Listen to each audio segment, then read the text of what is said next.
teachers, private piano teachers here? Okay. And who among you are salaried piano teachers as I am? Just 4 or 5 of us. All right. My next question is, out of your former students you had, who is earning his or her living strictly by concert activities, just by playing concerts? Do we have people like that? Anybody? Nobody. I don't have anybody. I've been teaching for more than 20 years. Okay, I don't have anybody who earns the money by playing concerts. Okay, and who among you have former students who actually earn his or her living by teaching? Okay, many more. And who among you have students, former students, who are just productive and good members of the society? All of us, exactly. And we will have more. Every year we'll have more and more. And I guess I will not tell you a secret if I say that the golden age of the piano is over. Yeah. And we all know that, okay?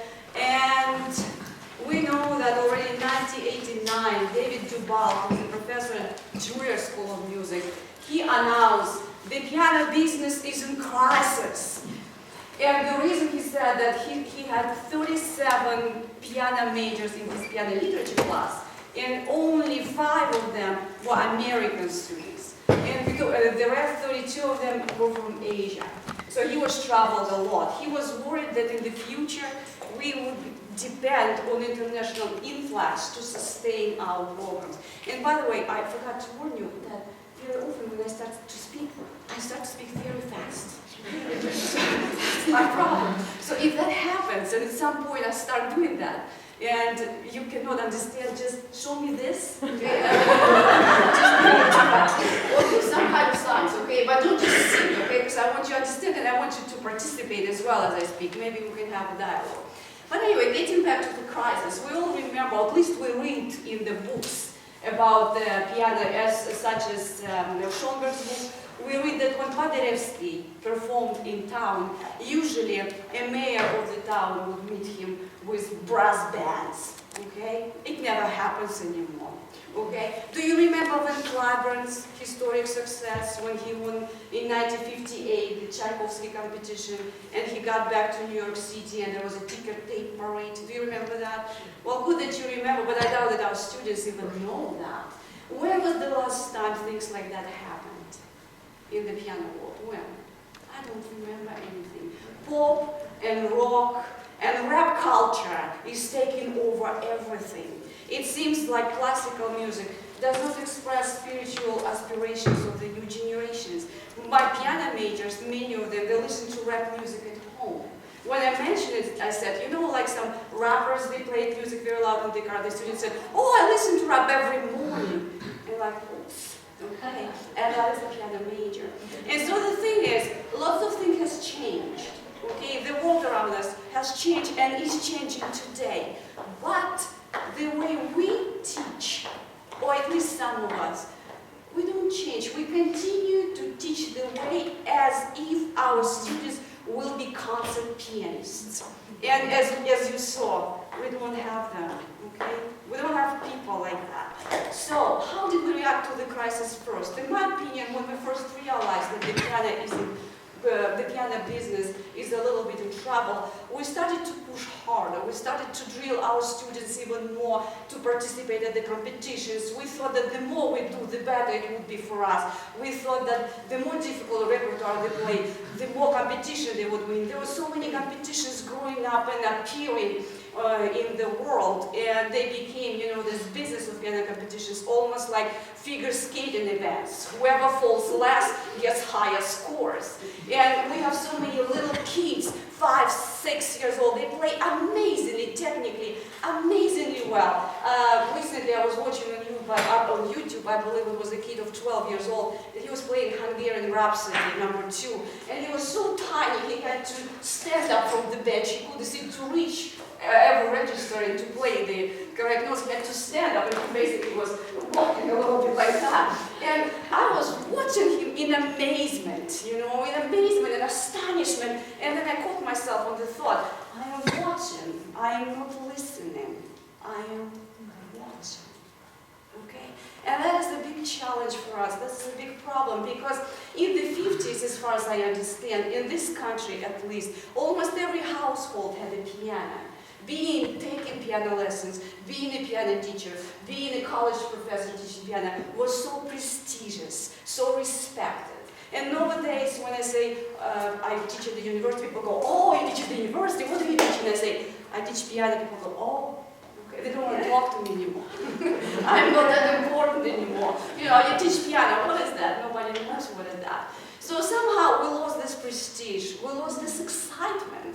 Very often we have piano recitals and some people come, like one of my piano minors actually, she brought her friend to a piano recital. This friend, she's never been at the piano recitals before. So they came together and somebody played. And after this recital, this friend of the piano minor, she said, "I'm not coming back anymore. I'm so bored." And I felt very bad. And I guess all of us, each of us would feel bad. So what has gone wrong? What are we doing wrong? Can we do something? Can we make some changes?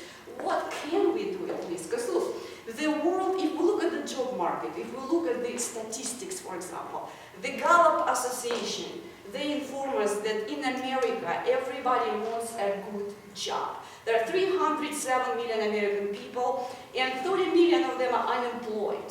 Okay? The other 30 million out of these American people, they are underemployed, meaning that they do have a job, but this job is not satisfactory for them.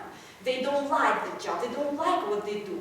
And I think it's, you know, when you work at a job you don't like, it feels such a waste of your life. Personally, to me, I would be devastated. I guess I'm very lucky to do what I love. But thinking about somebody else, or imagining myself doing what I don't like, that would be horrific. I mean, I'd rather die than leave it, 8 to 5 and do something I don't like. So, what's going on? Employers, they look for good employees, but a diploma by itself is not enough anymore. Like in the past 50 years ago, if you have a degree from the university, you have a job. It's guaranteed. But if you don't have a job, it means you don't want to have a job. But nowadays, you have a degree, undergraduate degree, it's not enough. In music, for example, it's not enough.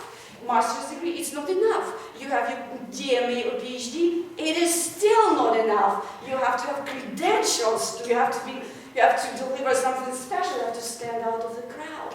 So, what the world is looking for, what our employees are looking for, they are looking for creative, innovative, special people. People who see the world in a different way. People who can think out of the box. You all know Bill Gates, right? And you know how it started for him. He had a couple of friends and he was dropped out of college. And so once they got together, or they were getting together in the garage for many, many years. And then one day something boom happened and they invented Windows and it changed the world completely and forever. But that was in the 80s. Okay? Since then, Bill Gates has his own corporation, he has this pyramid, he is omnipotent, I'm sorry. And what he does, several years ago, I don't know if you saw that, but in Washington Post, there was a big article by Bill Gates in which he explained that in his opinion, the world depends now on innovative and creative people. Not only that, he went to school, different high schools, and he was checking math classes, and he was hoping that teachers in high school, they would educate those creative people, maybe in hope to hire them for his company. So you see what's going on? It's not only that you need a diploma, the world is looking for creative people. The other example, there is a very interesting person in Brazil, his name is Ricardo Semler, and he's a billionaire, and he's an entrepreneur, and he's just an amazing person because he revolutionized the management, the way it works. And he's also very concerned with the future of our education. He even opened his own school of creativity for kids, okay? So all of those people who actually do things and change the world, they understand that the most important asset the world has is the creativity of people. Okay, so everything we have around us is the product of somebody's imagination, right? Everything we enjoy today, technology we enjoy, the piano we play, the clothes we wear. It's all the imagination of someone, of those people we call entrepreneur, people we call creative, people we call ambitious in a way, if you wish. But the question is, who is going to educate those people? Who is going to produce those people in a way? Is it the high schools? Can they do that?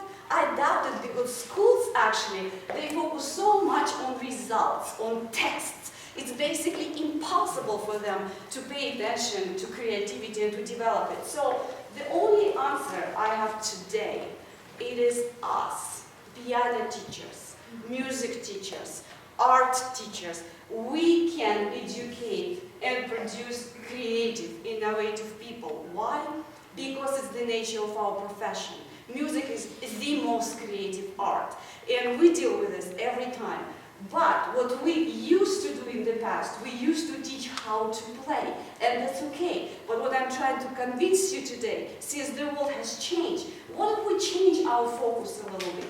And instead of focusing a lot on teaching our students how to play, we would teach them on how to be creative and how to actually experience the joy of creativity. And as Stanislavski, one of the very, very famous Russian directors and actors, he said, the person who at least once experienced the joy of creativity is a special person. He or she will never forget what she experienced, and he's a happy person, or she is a happy person, okay? So for myself, I resolved that I'm not a piano teacher anymore. I do teach piano, but I try to teach creativity through the piano. And what do I mean by that, teaching creativity? Being creative is having your special voice and being able to find your special voice. Being creative is being highly energetic. Being creative is not being afraid to take steps and to take turns nobody took before you. And maybe when you perform a piece of music, it's just perform it in your own way, even if it's against the flow other people do. Because look, Glenn Gould, for example, okay? Okay? He played like nobody else, okay? So, but we always, what we do to our students, and we even use the language like we say, oh, this is not right. Or this is not correct. There's nothing right or wrong in music. We don't know what is right. We don't know what is wrong. It's you know, if I meet you, I don't know many of you. I just see faces. I see just a little surface, but behind, the surface, there's so much. You are so special. Everyone has a special talent. Everyone has something special to say. And so our job as piano teachers, or teachers of creativity rather, is to help our students to find the special voice, to be the special person, to be himself or herself, and trusting that it's all right to do. The other thing, the feature of creativity is that we focus more on the process, not on the results. And of course, when we teach, it is a process, okay? And so what the little Johnny you teach, you have in your studio will not perform at your studio recital in April. So what? Because, sometimes we can become so dogmatic and rigid. We have a certain schedule, and we want Johnny to perform that particular piece on that particular day. But Johnny doesn't like the piece, for example, or he's not ready yet, or he doesn't feel, because as Alicia De La Rocha, she said, in music is ready when it's ready. You can't force the art, okay? And that's what we have to keep in mind. So, if little Johnny is not ready and you'd rather focus with him on the process, by all means, I would encourage you to do that. He will do it next time, next year. But what's more important, I think, for him and for you, that he learns from you how creative process works. And once he learns how to experience the world in creative patterns, he will never forget that. And no matter who he will become, even an architect or an engineer or anybody else, he will also be grateful to you that you taught him to experience this fantastic, fantastic creative process. I have one of my best former students, private students, they are now finishing their PhDs, one in MIT and another at Stanford University. And they were fantastically talented, and they chose to go in engineering, and I am terribly happy for them, because they still play the piano. They still love it. Not only that, they even perform recitals. You know, in a week, one of them, he auditioned in Stanford to present recital. You have to audition. And so imagine, Stanford, they have a music department. It's probably not big. Then all of a sudden, PhD from engineer, he appears and he says, I would like to take part in audition to play recital. And guess what? He wins, okay? It's only one person wins. And so he won and he presents his recital. And so what I'm saying, that I'm terribly happy that he still loves the music. He's still in demand. He is an ambassador for classical music. He's a listener we need. He is someone who plays because he wants to play, not because he has to. Because let's face it, sometimes, you know, we have piano majors or DMA students, and some of them, they do it just because they have to. You know, they say like, well, I guess I have to because this is the profession I chose, and this is just something I have to do. And they lose this spark. They lose this energy, they lose this connection because they have so many things to do. There is so much pressure for them. And so I guess a lot depends on us how we can take off the pressure from them. How can we create specific environment for them so they would feel that they can still nourish this creative voice they all have inside. And you see, I believe that by nature, our profession, we are very entrepreneurial, because you know, if you have your own business, you have to be. You run your own studio, you know, you take care of the business side, you take care of the educational side. So we all are. And so it's the matter is just how can we apply this entrepreneurial skills we have into the process we teach? How can we combine both? Because you see, for years, I was a conventional piano teacher. Okay? I was taught, educated in Russia, and you know, the training there is very, very tough, as some of you may know. And you know, my first lesson when I came, because I wanted to have lessons. My teacher told me to imagine that I have a small apple in my hand, and she basically wanted me to play in this position. But I didn't care because I wanted to play, you know, and whatever she was telling. I never asked her why it has to be a small apple, because the atmosphere at the lesson was not inviting for questions, even though in my mind there was a question, like, you know, I came to play piano, but I have to think about stupid apple. So it sounds familiar, are you? All the time. No, but the thing is that when I started to teach, you know, it's very interesting actually, because I had so many pedagogy classes in Russian Conservatory, and we studied some progressive pedagogic thoughts, and we absorbed different lessons, but yet, when I had to give my first lesson, what did I say? I said, imagine a small apple in my hand. Why did I say that, and why this stupid apple popped up in my mind? I have no idea. But I guess in music, what we do, it's not what we read, and not what we see, but what we experience during our lessons. Then we teach the same, what we experience to other students. And so I was a conventional student, you know, teaching this apple for quite some time. when once I realized that every time, and I run my own studio, private studio, every time a student comes, the first thing I would do, I would look at the watch, and I wish the lesson was over. And I put myself in the thought, and I thought, oh, I'm in my mid-20s, okay? I still have 20, 30 years of teaching, and if I continue to do what I'm doing, gee, what's wrong with me? And so at that moment, I just made a decision. I just said to myself, nobody controls me. Nobody's checking on me. You know, nobody's imposing a curriculum on me. I'm a teacher, private teacher in town. I can do what I want. Why don't I start enjoying the process of teaching? Not only myself, but create this enjoyable atmosphere for the students when they come. And I started to do that. And that was scary, of course, because there's always a fear, because when you do something familiar for you, and then you step outside into the unknown waters, you never know what to expect. So I was scared, of course, but that forced me to study. And that's where my real education started, not the formal, okay? I was done with the formal, and then the real started. I started to read, I started to search, I started to listen, I started to question everything and everyone. I started to question the Apple approach, I started to question why do we do this, why do we do that, why do we have to play the fourth finger on the black key? Nobody had an answer. Nobody could answer satisfactorily.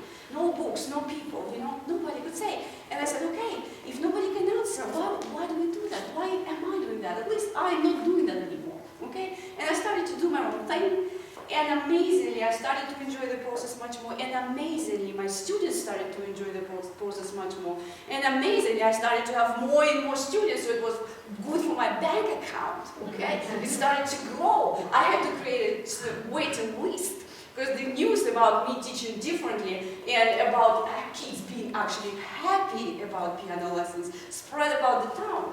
And so what did I do? I increased my fee, obviously. And that took away about the number. I mean, that took care about the number of the students I had. So I had less students, but my fee was higher. But people still kept coming. And so I decided to leave, so I left the town. Eventually, I ran away. No, but seriously, I went to work on my doctorate degree in Montreal, in Canada, so that's where it happened. So, but again, my message to you is, don't be scared. You know, you are very entrepreneurial by your nature, and all you need is just to change the way you think about it. That's all you need. You know, you don't need special textbooks, you don't need special approval. But again, the schools, they don't do that. They cannot educate students in a creative way because they focus on different things. But we are not controlled, we are not part of this bureaucracy, even though we are sometimes at the university, like some of us. But still, you know, I feel so separated from the main thing anyway. So we can do whatever we want to do. And you see, I don't know how many people are familiar with Ken Robinson. He gave a fantastic presentation on TED. Sir Ken Robinson, originally from England. He's a very well-known educator. Have you seen his talk? No? I suggest you to see this talk, because he actually claims that schools kill creativity. That's what he said. And he says, creativity now is as important as literacy. As important as literacy. And we should treat it with the same status, he said.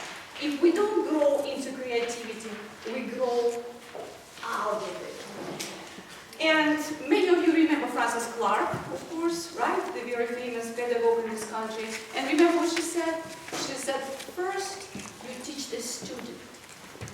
Second, you teach the music. And third, you teach the piano. She probably meant the same thing. Because when she's saying, first you teach the student, to me it applies, you know, that you actually create a human being first, okay? You develop certain qualities in him or her which will be helpful for life and last for life. So even though he or she is not doing music anymore, but at least skills he or she learning music are very, very useful for life. So, again, I encourage you to be, or to reconsider your title. And instead of being just a piano teacher, I want you to be a teacher of creativity. And the reasons for that, as I said, it's good for you, it's good for the students, it's good for the world, it's good for your bank account, okay? So keep that in mind. The reason number two, it's good for a long-term survival.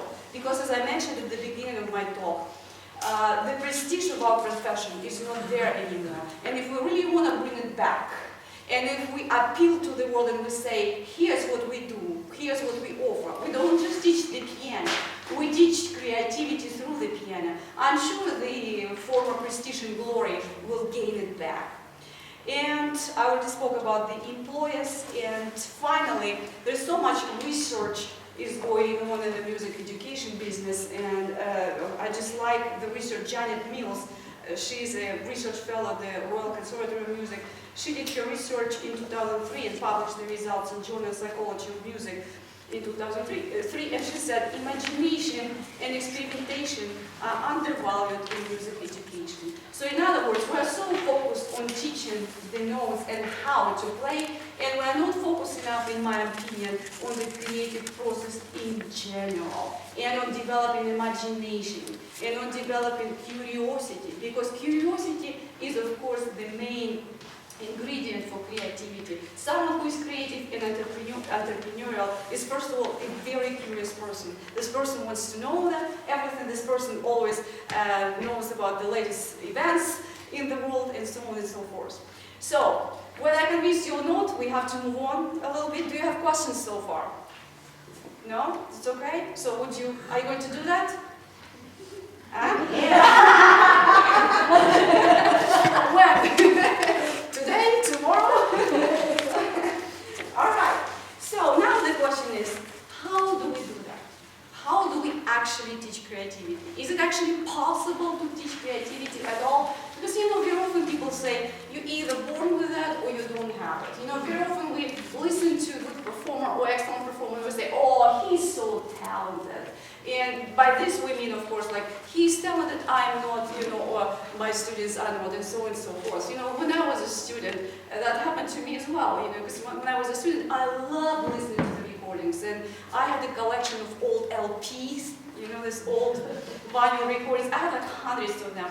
Every night, before going to bed, I would put the recording, and for 1 hour, 1 hour and a half, I would listen to complete side, and I had Petri, Egon Petri, and Alfred Carto, and Walter Giesekin, and Busoni, and I had all those great masters recorded there, and I was listening, and I was just, oh, that is so, how can they do that? Why can't I play like that? And I would go to my teacher, and I would ask her, and I would ask, why Rachmaninoff can play this common ring in the Dance of Gnomes at this speed and clarity, and I cannot do that. And she would say, well, because he's a genius. And so to me, obviously, okay, the answer, subliminal answer was, all right, I'm not even there, okay? So I maybe even shouldn't even try, okay? And then I would ask, well, okay, what about other people who are not Rachmaninoff, but they play really, really well? And she would say, well, because they practice all the time. That was her second answer. And so again, the subliminal message I was receiving, okay, I have to practice more. I probably practice not enough. So I would go and practice 3 hours, 4 hours, 5 hours. Sometimes I would do 9 or 10, Yes, I did that. I was almost dead, but I've done it, okay? I tried it. And still there was no result, okay? So obviously either I was doing something wrong or just the answers I was getting, they were not right. So, but apparently, I was not practicing correctly. And that's what Janet Mills says in her research. She said that, and I have a quote later in my handout, you will be able to read it, but it is on page, let me see on which page of that, it is on page 6. And she says, thousands of hours, even 10,000 hours of the wrong practice will clearly not turn a novice performer into an expert.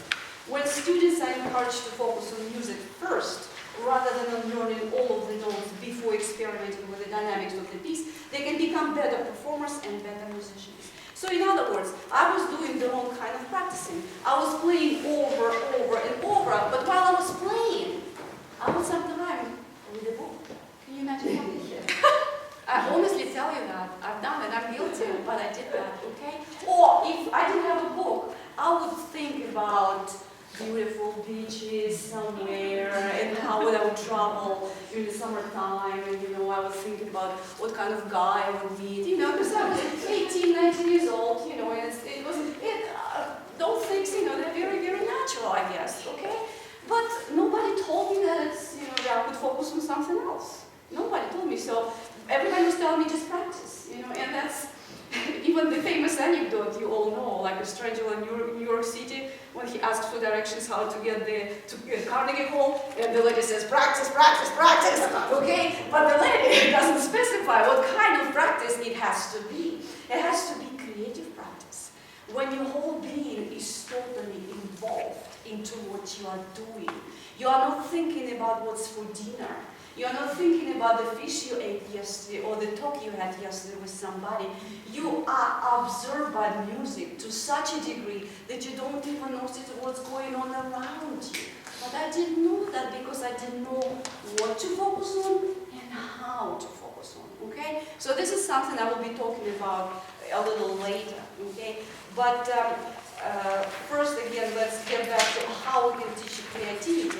And I like this quote when famous inventor Buckminster Fuller, when he was asked how to be creative, allegedly he put his hands like that and he said, "Be like a kid, be like a kid, be like a kid."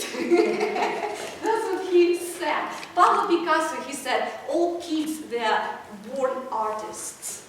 Okay? And Ken Robinson, in that famous presentation I already mentioned, that's what he describes. He says, all kids, they're so creative. They do things, original things, because they don't realize that they can make a mistake. They have no concept of a mistake. They don't know what it is. And he tells a beautiful story about a girl. There is an art class, and the teacher walks around, and she gave an assignment to students. She said, okay, just draw what you want. And then the teacher stops, and one girl is drawing something in the face, and the teacher asks, so what are you drawing? And the girl says, it's a picture of God. And the teacher says, yeah, but nobody knows how God looks. And the girl said, I don't know in a minute. That's what he says in his talk. I just love it. It's hilarious.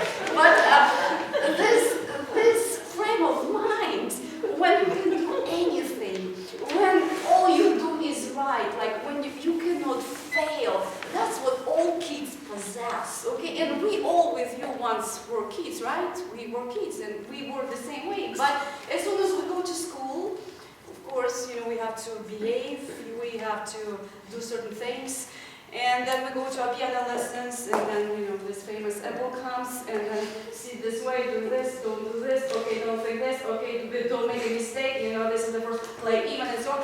I mean, of course, they lose it, okay? Or they don't lose it completely, but they grow out of this, because we stigmatize mistakes.